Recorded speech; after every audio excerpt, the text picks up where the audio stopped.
നമസ്കാരം. ജ്യോതിഷപ്രകാരം നോക്കുമ്പോൾ വളരെ പ്രധാനപ്പെട്ടതായ ചില കാര്യങ്ങൾ സംഭവിച്ചിരിക്കുന്നതായ സമയമാണ്.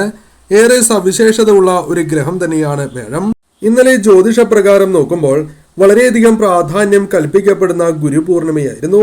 കൂടാതെ വൈദ്യുതി യോഗവും രൂപം കൊണ്ടിരിക്കുകയാണ്. ഇത് 5 രാശിക്കാർക്ക് സൗഭാഗ്യങ്ങൾ നൽകും, അഥവാ നേട്ടങ്ങളുടെ നെറുകയിൽ എത്തുവാൻ സഹായകരമായ ഒരു യോഗമാണ്. ആഗ്രഹ സാഫല്യം സംഭവിക്കാം, ബിസിനസ് പരമായ ഉയർച്ച, പ്രതിസന്ധികൾ അകലുന്നതായ സമയം, പ്രണയ സാഫല്യം സംഭവിക്കുക, അത് വിവാഹത്തിലേക്ക് കലാശിക്കുക, വിവാഹത്തിലേക്ക് എത്തിച്ചേരുക തുടങ്ങിയ കാര്യങ്ങൾ സംഭവിക്കാം. പറയുന്നത് പൊതുഫലപ്രകാരം മാത്രമാണ്. അതിനാൽ ജാതകപ്രകാരം ഈ ഫലങ്ങളിൽ ഏറ്റക്കുറച്ചിലുകൾ വന്നു ചേരാം. ഏവരും ഓം ഹ്രീം നമശിവായ എന്ന് കമന്റ് ബോക്സിൽ രേഖപ്പെടുത്തുക. ആദ്യത്തെ രാശി മേടം രാശി, അശ്വതി ഭരണി കാർത്തിക, ചിങ്ങം രാശി മകം പൂരമുത്രം, ധനുരാശി മൂലം പൂരാടം ഉത്രാടം, തുലാം രാശി ചിത്തിര ചോതി വിശാഖം, കുംഭം രാശി അവിട്ടം ചതയം പൂരുരുട്ടാതി നാളുകാരാണ്.